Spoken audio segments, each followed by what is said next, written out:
Hello guys! So, dito kami ngayon sa McDo ng pinsan ko. And para may bago kasing mga items ngayon ang McDo.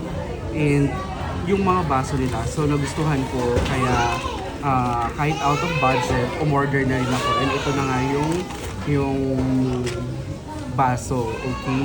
And ito nga, by the way, ito nga pala in-order natin.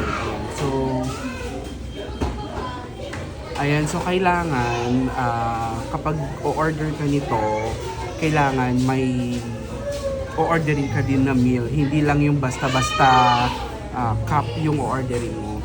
So ito na siya and I'm so happy and excited to see what's inside of this box.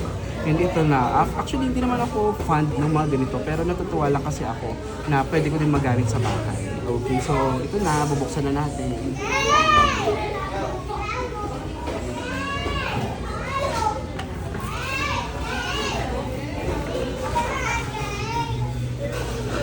So ito siya.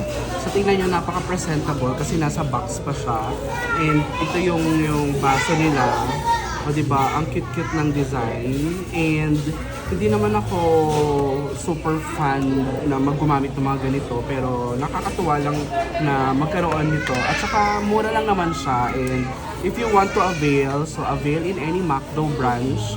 And make sure that you have a McDo app because yun yung kung gagamitin mo para makapag-order nito. So, yun lang and goodbye!